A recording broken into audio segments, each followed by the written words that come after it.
Meus amados, recebam todos a paz do Senhor, amém? Meus amados, quem pode, localiza comigo Êxodo, do seu 3º capítulo, do verso 1 até o verso 5. Quem encontrou, diga amém. Está escrito: E apacentava Moisés o rebanho de Jetro, seu sogro, sacerdote em Midian. Então levou o rebanho atrás do deserto e chegou ao monte de Deus em Horebe. E apareceu-lhe o anjo do Senhor em uma chama de fogo no meio da sarça. E olhou e notou que a sarça ardia no fogo, mas a sarça não se consumia. E Moisés disse: Agora irei até lá e verei esta grande visão, porque a sarça não se queima. E vendo o Senhor que se virava para ver, bradou a ele do meio da sarça e disse: Moisés, Moisés. E respondeu: Eis-me aqui. E disse: Não te achegues para cá, tira o sapato de teus pés, porque o lugar em que estás é terra. Porque o lugar que estás é terra. Podeis tomar o teu assento nesta manhã?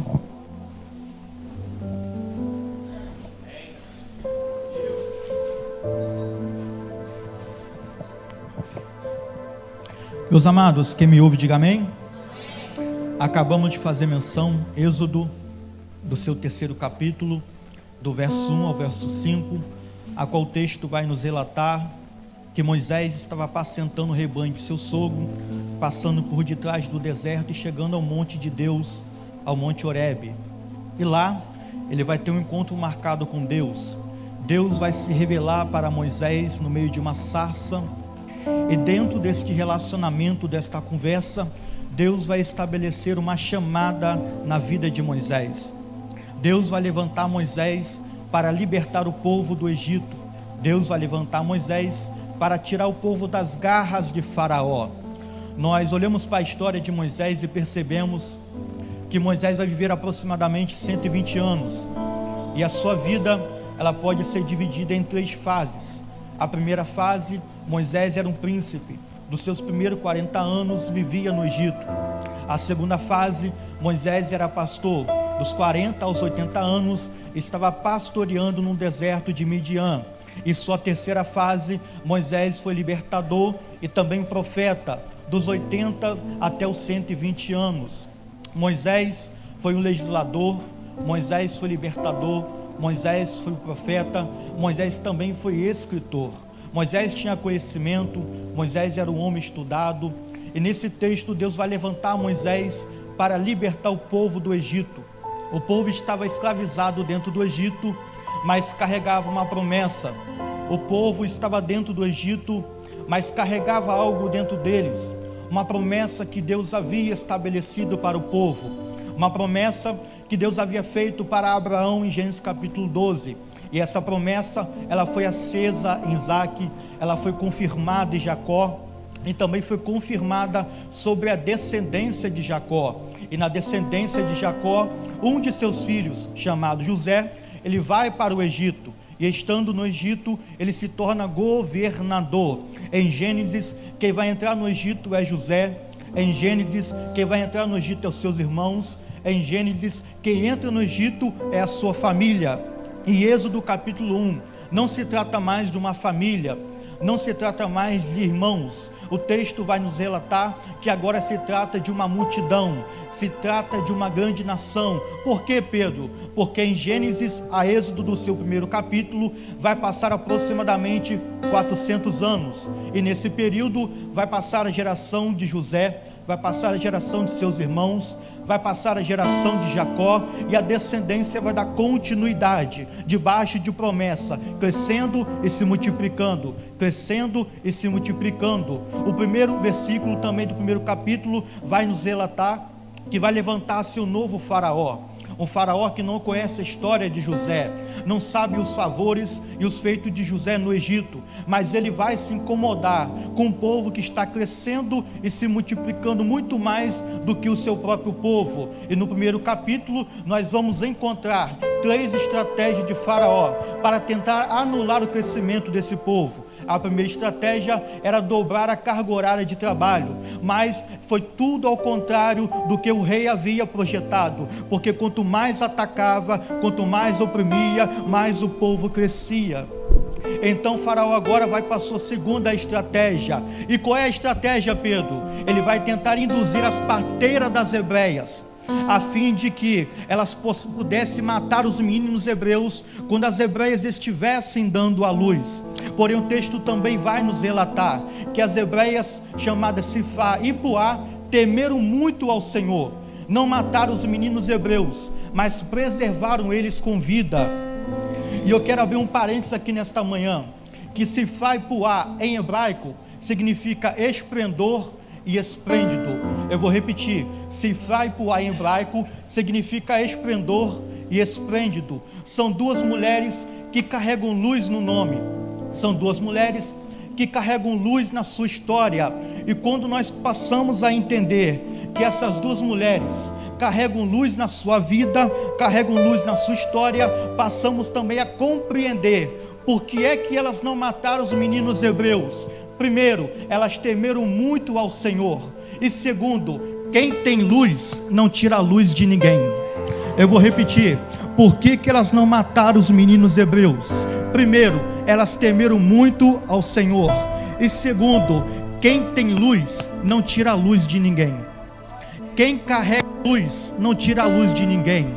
Quem foi chamado para brilhar não apaga o brilho de ninguém. Quem foi escolhido e chamado por Deus não apaga a chamada de ninguém. Sifá e Puá não tinha família, Sifá e Puá não tinha filhos. Elas poderiam muito bem olhar para aquele cenário com a ordem de Faraó e dizer: se eu não tenho filho, você também não vai ter. Se eu não tenho família, você também não vai ter. Mas fizeram totalmente ao contrário daquilo que Faraó queria, porque ao invés de matar, elas preservaram a vida dos meninos. É como se ela estivesse dizendo: eu não estou gerando, mas enquanto eu não gero, eu vou investir em quem está gerando. Eu vou repetir: é como se ela estivesse dizendo para a nossa geração: eu não estou cantando, mas enquanto eu não canta, eu vou investir em quem canta. Eu não prego, mas enquanto eu não prego, eu vou investir em quem prega. Eu não estou produzindo para o reino, mas enquanto eu não estou produzindo, eu vou investir quem está produzindo. A atitude delas foi tão agradável aos olhos do Senhor, que Deus olhou para duas mulheres que não gerava, mas estava investindo em quem gerou. Deus olhou para o cenário e disse: não gerava, mas só porque está investindo vai gerar. Não tinha família, mas porque está investindo vai ter. Não tinha filhos, mas porque tem, vai ter. É Deus dizendo: já que você não tinha, mas decidiu preservar, se prepara. Eu estou gerando na tua história. E eu estou pregando para alguém nesta manhã que ainda não está gerando, mas você está investindo em quem gera. Você ainda não está cantando, mas está investindo em quem canta. Não prega, mas investe em quem prega. Não serve, mas investe em quem serve. Não está produzindo, mas você é alguém que está investindo. E lá vai a palavra do céu para alguém nesta manhã: se prepara, por causa da tua atitude. Quem não gerava, vai gerar, vai gerar, vai gerar, vai gerar, vai gerar, vai gerar, vai gerar. Raia Sévia, remanda camarraia sai. Eu estou sentindo graça de Deus nessa palavra. Se prepara, você vai começar a gerar. Pregador, eu estou investindo, mas parece que Deus se esqueceu de mim. Eu tenho a palavra para alguém nesta manhã: a partir de hoje, você vai começar a gerar. Deus se lembrou de você. Pregador, se Deus se lembrou de mim, quer dizer que Deus havia esquecido de mim? Não, o lembrar de Deus não é que Deus havia esquecido de você. O lembrar de Deus é que Ele começou a agir. Raquel não gerava, a madre era fechada. Deus ouviu a oração de Raquel, abriu a madre e começou a gerar. Deus se lembrou de Raquel, porque Deus esqueceu? Não, porque chegou o tempo de gerar. Ana tinha madre fechada, todo ano ia no templo, e a oração de Ana é: Deus, me dá um filho, Deus, me dá um filho. E o texto diz que Deus se lembrou de Ana, porque esqueceu o pregador? Não, porque chegou o tempo de gerar. E lá vai a mensagem de alguém para essa manhã: se prepara, Deus se lembrou de você, mas não é porque Ele te esqueceu, é porque chegou o tempo de gerar, de gerar, de gerar, de gerar. Levanta a tua mão nessa noite, nesta manhã, se prepara, a tua família vai gerar, a tua chamada vai gerar, essa igreja vai gerar, essa juventude, esse ano vai gerar, vai gerar, vai gerar, vai gerar, vai gerar.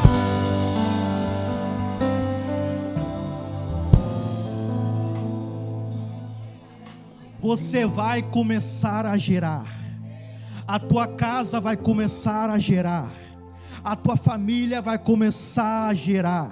Se vai para o ar, não tinha filhos, mas porque decidiu preservar um projeto, Deus concedeu filhos, Deus concedeu família. Enquanto você não gera, investe, porque enquanto você investe, o tempo de gerar vai chegar na tua história, e aquilo que estava parado vai ganhar movimento, aquilo que estava morto vai ganhar vida, a porta que estava fechada vai se abrir, aquilo que estava dando errado vai passar a dar certo. A segunda estratégia de Faraó não gerou resultado, e ele vai para a terceira estratégia. E qual é a estratégia, Pedro? Ele vai assinar um decreto para o povo.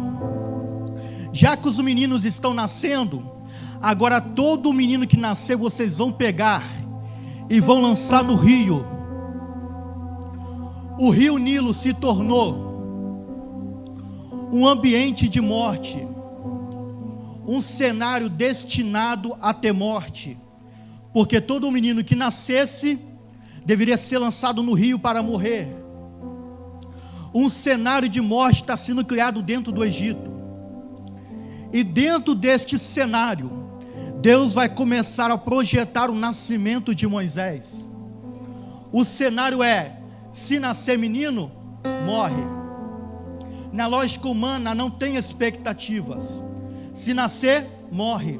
Na lógica humana não tem esperança. Se nascer, morre.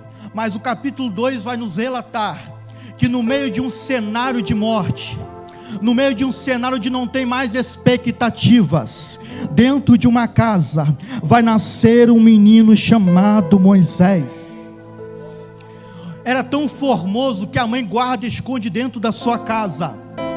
Durante 3 meses, o menino não conseguia se conter mais, ao ponto dela pegar o menino e colocar dentro de um cesto e lançar à beira da margem do rio. Ela entregou o menino na mão de Deus. Isso aqui começa a chamar a minha atenção, porque o rio está destinado à morte, sim ou não? O rio é um ambiente de morte, sim ou não? Se o rio é um ambiente de morte, por que ela está colocando Moisés à beira do rio? Porque Deus é especialista. Deus tem poder em mudar destinos. Eu vou repetir: Deus tem poder em mudar destinos. O rio estava destinado à morte. Todo menino de Israel que nascesse era lançado para morrer. Mas o rio que estava destinado à morte foi transformado em ambiente de vida para Moisés. O decreto é: o menino que nascer lança no rio para morrer. Mas Moisés foi entregue ao rio para sobreviver. Deus tem poder em mudar destinos. José foi vendido pelos seus irmãos. José foi preso injustamente, José foi esquecido na prisão, mas foi dentro do Egito que Deus levantou José como governador. Davi era um jovem pastor que vivia no anonimato. O profeta entrou na sua casa para celebrar um novo rei, estava esquecido no campo, mas Deus se lembrou de Davi. Deus lembrou de Davi. Deus enxergou em Davi o que ninguém enxergava. Deus enxergou em Davi o que a família não enxergava e levantou Davi como rei de Israel. Paulo era o maior perseguidor da igreja, era um perseguidor declarado. Deus muda a história de Paulo e o perseguidor passa a ser perseguido. O perseguidor foi transformado em um dos maiores apóstolos da história. E eu quero pregar para alguém nessa manhã: o Deus que muda história no passado é o mesmo Deus que muda a história hoje. O Deus que muda destino no passado é o mesmo Deus que muda destino hoje. Remandaia Sévia, eu estou sentindo graça dele aqui. Maria Madalena era possuída por demônios, desprezado pela sociedade. Jesus libertou por completo, se tornou uma fiel seguidora de Cristo. Foi a primeira vez o túmulo vazio, foi a primeira vez Jesus ressuscitado, porque Ele tem poder de mudar a história, Ele tem poder de mudar destino. 2 Coríntios capítulo 5 versículo 17: aquele que está em Cristo, nova criatura é, as coisas velhas se passaram, eis que tudo se fez novo. Se fez novo, se fez novo, se fez novo, se fez novo. E lá vai a palavra para alguém nessa manhã: tem novo de Deus para a sua casa, tem novo de Deus para a tua história, tem novo de Deus para essa juventude. Estava destinado a ficar preso, mas Deus levantou como governador. Estava destinado a ficar no campo, mas Deus levantou como rei.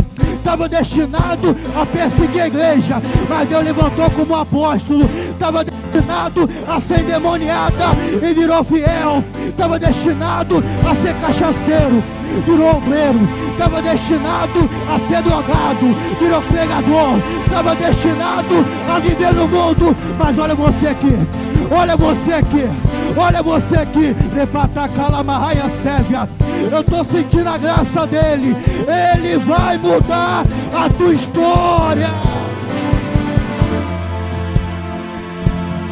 Levanta a tua mão nessa manhã.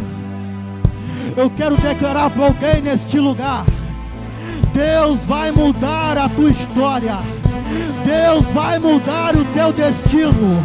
O diabo abre a boca para dizer: esse aí é cachaceiro, esse aí é drogado, é prostituta, não vale nada. Mas Deus está olhando e dizendo: vai ser pregador, vai ser cantor, vai ser músico, vai ser missionária, vai ser pastor, vai andar carregando a minha presença, a minha presença, a minha presença, a minha presença, a minha presença. Repata calabarraia cega, repete comanda raia sai, limina camaia, eu canto de comanda cega.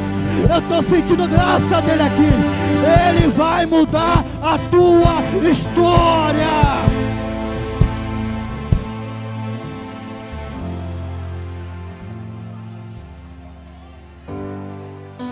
Maia camasi de que me raia sévia, ribi de calamanda seu de camanda sai. Tô sentindo graça dele aqui. Tem projeto do diabo caindo agora. Repete camanda raia sévia. Espírito maligno estão batendo em retirada. Remindacio de camanda sai. Se o diabo pensou que iria lançar a rede e levar jovens para a festa, levar jovens para o baile, vai ter que ver o anjo lançando a rede na festa e trazendo para a igreja, trazendo para a consagração, trazendo para o culto, porque o Deus que mudou o destino no passado, Ele muda destinos agora, agora, agora, agora, agora, agora, agora.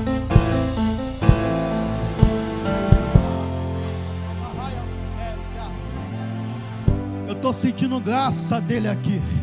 Reminasse, tocomandasse, remaia sépia. O diabo não vai lançar a rede. O diabo não vai colocar bebida na tua mão. O diabo não vai colocar droga nas tuas mãos.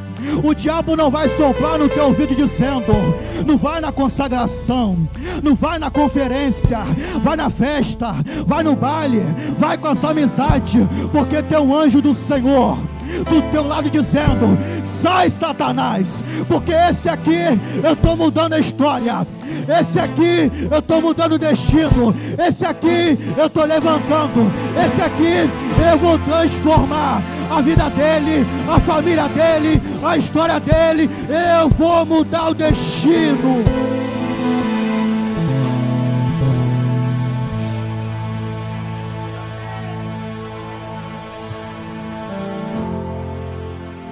Moisés foi lançado ao rio. Chega à porta do palácio. A princesa desce para se banhar e avista o cesto. E quando a criada pega, abre, vê um menino. E a primeira coisa que ela faz é enviar a jovem para ir atrás da mãe de Moisés, para sustentar o menino. Isso aqui começa a chamar minha atenção, gente, porque o decreto de morte veio do palácio, sim ou não?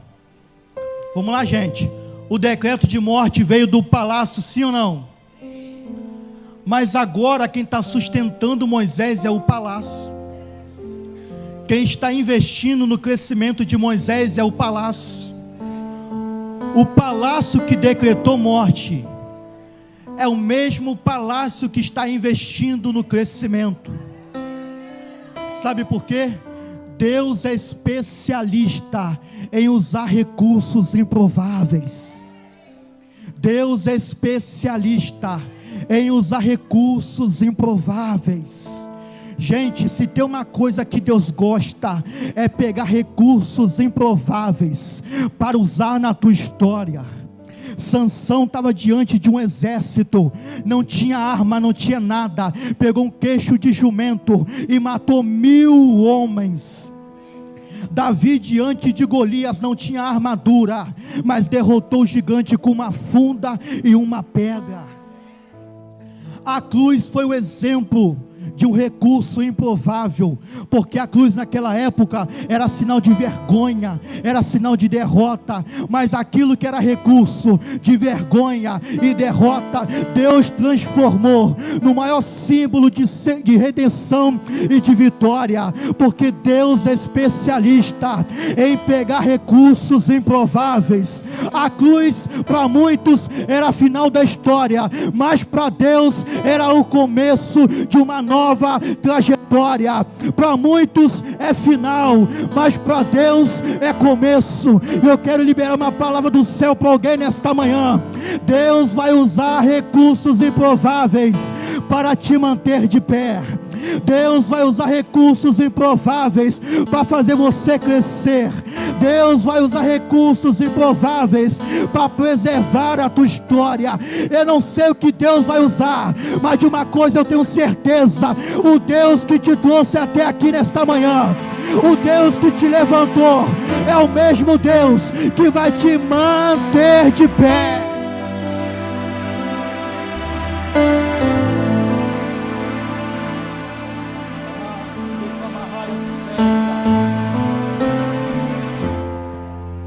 Êxodo capítulo 3. Após Moisés passar 40 anos no deserto, ele estava apacentando as ovelhas de seu sogro. Ele passa por trás do deserto e vai em direção ao monte Horebe, o monte de Deus. E algo começa a chamar a atenção de Moisés. Moisés vai perceber que há uma sarça que está queimando. Eu preciso que você entenda que o que chama a atenção de Moisés não é sarça pega fogo. Moisés estava 40 anos andando no deserto, pastoreando, Se tem uma coisa que Moisés estava acostumado, é ver sarça pegar fogo, porque a sarça era uma árvore seca, e a intensidade dos raios do sol, a sarça queimava por natureza, pegava fogo por natureza. Então Moisés é alguém que está acostumado a pastorear e passar pelo deserto e ver sarça queimando.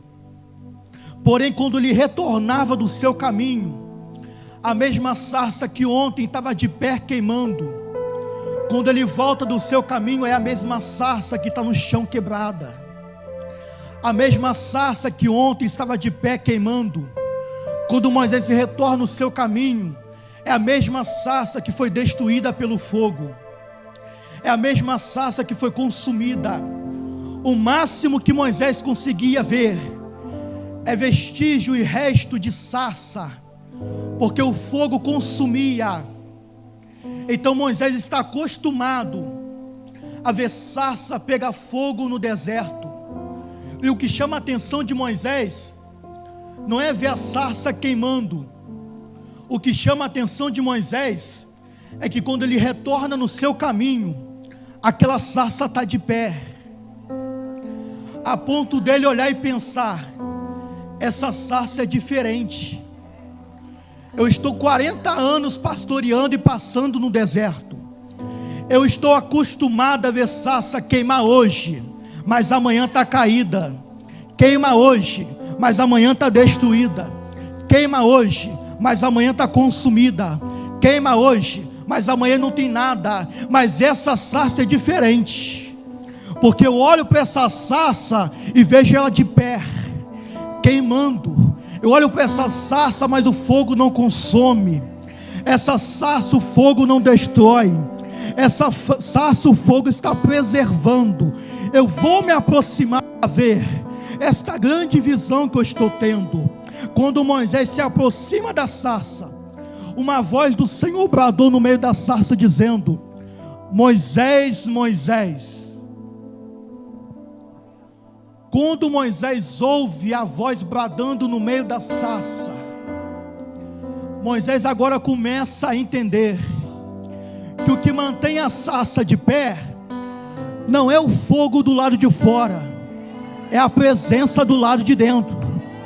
Eu vou repetir.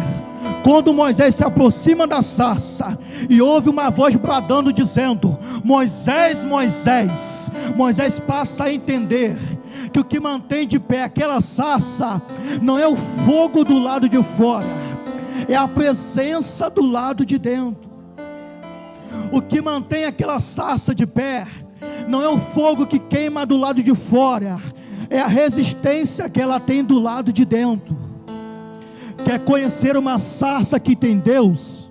Não olha para o fogo do lado de fora, olha para a resistência do lado de dentro. Quer conhecer uma sarça que tem a presença de Deus? Não olha ela queimando do lado de fora, vê se ela vai permanecer de pé amanhã. Quer conhecer uma sarça que tem Deus? Não olha para o fogo do lado de fora, mas vê se vai chegar o carnaval e ela vai permanecer de pé. Quer conhecer uma sarça que tem Deus? Não olha o fogo que queima do lado de fora, espera chegar a festa de agosto e vê se ela vai permanecer de pé. Rebada raia sévia, arrepiou aqui. A sarça que tem Deus é diferente. Ela queima do lado de fora, mas quando chega o carnaval ela permanece de pé.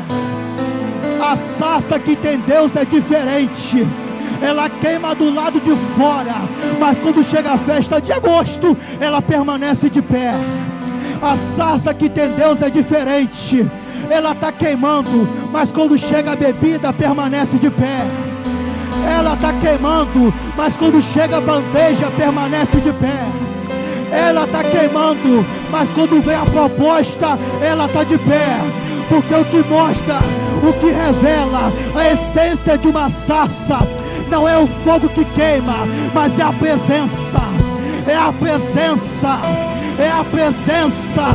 O carnaval vem, mas a sarça não cai, porque a presença não deixa. A festa de agosto vem, mas a sarça não se quebra, porque a presença não deixa. A proposta vem, mas a sarça não se quebra, porque a presença mantém de pé. Levanta a tua mão nesta manhã. Deus vai mudar o cenário dessa igreja. Deus vai mudar o cenário dessa juventude. Você tinha sarça que só queimava do lado de fora. A partir de hoje, tu vai carregar a presença do lado de dentro. Deus não te chamou para estar de pé no domingo, mas está caído na segunda. Deus não te chamou para estar de pé na sexta, mas está quebrado no sábado. Deus te chamou para passar a semana e a sarça está de pé. Passa o mês e a sarça está de pé. Vira o ano e a sarça está de pé. Chega carnaval e a sarça está de pé. Chega agosto e tem sarça dentro do anexo. De pé, de pé, de pé, de pé, de pé, de pé, de pé, de pé. Cadê a sarça que não quebra? Cadê a sarça que não se queima?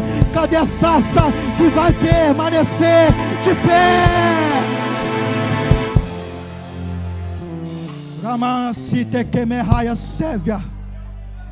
Deus vai te encher tanto da presença que as propostas vai vir, mas você vai permanecer de pé. Deus vai te encher tanto da glória dele que vai chegar a festa mundana, mas você vai permanecer de pé. Nem você vai entender, mas é a presença de Deus que vai entrar na tua vida, vai entrar na tua história, e o desejo da carne vai sair, prazeres da carne vai sair, projeto vai sair. O que vai ficar dentro de você é a presença de Deus, é a glória de Deus, é a resistência de Deus. Daniel estava na Babilônia, mas permaneceu de pé, porque dentro tinha presença. Veio a proposta, mas tinha presença. Veio as bandejas, mas tinha presença. Veio os manjares, mas tinha presença. Ele permaneceu de pé, porque Daniel não era sarça que só queimava do lado de fora, mas era sarça que carregava a presença do lado de dentro. Do lado de dentro, do lado de dentro, do lado de dentro. Se prepara, ele vai te encher da presença.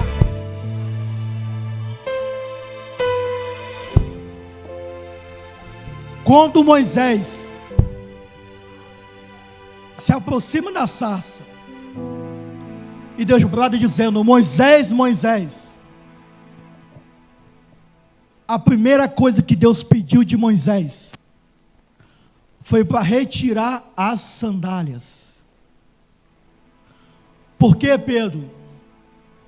Porque na maioria das vezes a gente não se aproxima de Deus ganhando, a gente se aproxima de Deus perdendo. Eu vou repetir: na maioria das vezes a gente não se aproxima de Deus ganhando, a gente se aproxima de Deus perdendo. Segundo, por que é que Deus pediu Moisés para retirar as sandálias? As sandálias, elas eram feitas de capim, de madeira, casca de árvore, elas eram feitas de couros. E a ideia da sandália naquela época, na antiguidade, era proteger os pés. Repita comigo: proteger os pés. Repita de novo: proteger os pés. A função da sandália era proteger os pés. A função da sandália é fazer com que os pés não tenham contato com o chão. Sim ou não? Deus olha e diz: Moisés, tire a sandália dos seus pés, porque este lugar é terra, este lugar é terra, este lugar é terra, o lugar é terra santa. Sim ou não? A sandália tem um propósito de impedir os pés de ter contato com o chão. Sim ou não? Se a sandália tem o papel de impedir o homem de ter contato com o chão, por que Deus manda Moisés tirar as sandálias? Porque a sandália estava impedindo Moisés de ter contato daquilo que é santo. Eu vou repetir: as sandálias estavam impedindo Moisés de ter contato daquilo que é santo. E quando Moisés se aproxima de Deus, a primeira coisa que Deus pede para Moisés é: Moisés, tira de você aquilo que está te impedindo de ter contato com aquilo que é santo. Moisés, tira dos seus pés aquilo que está te impedindo de ter contato com aquilo que é sagrado. Moisés, tira dos seus pés aquilo que está te impedindo de ter contato com a minha presença. E eu quero encerrar essa mensagem com uma pregação nesta noite. E a palavra é: o que está nos seus pés, que está te impedindo de ter contato com a presença de Deus. O que está sobre teus pés, que está te impedindo de ter contato daquilo que é santo. O que é que está nos seus pés, que está te impedindo de ter contato daquilo que é sagrado. Existem pessoas que não conseguem entender a chamada, porque não conseguiu tirar sandálias dos pés. Existem pessoas que entram na igreja, entra culto, sai culto, mas não conseguem entender o propósito, porque os pés têm sandálias. Existem pessoas que vêm no culto como esse, mas não conseguem sentir a presença de Deus, não conseguem sentir a glória de Deus, porque tem algo que está te impedindo de ter contato com aquilo que é santo. Tem algo que está te impedindo de ter contato com a glória de Deus. E Deus está dizendo nesta manhã: tira a sandália dos teus pés e tenha contato com a minha presença. Tira a sandália dos teus pés e tenha contato com a minha glória. Tira a sandália dos pés, porque o ambiente em que você está é santo, é santo, é santo, é santo. Se coloca sobre teus pés nesta manhã.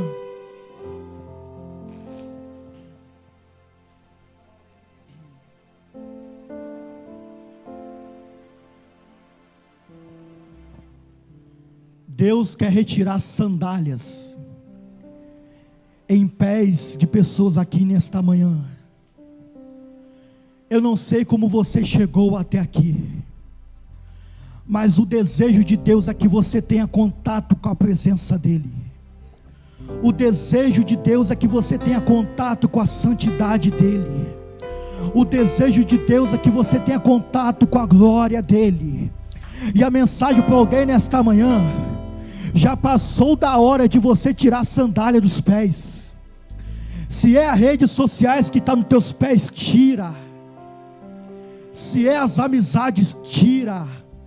Eu não sei o que está sobre teus pés, mas se é barreira de você ter contato com a glória dEle, tira nesta manhã. Porque quando você tirar as sandálias, você vai entender o propósito. Quando você tirar as sandálias, você vai entender a chamada.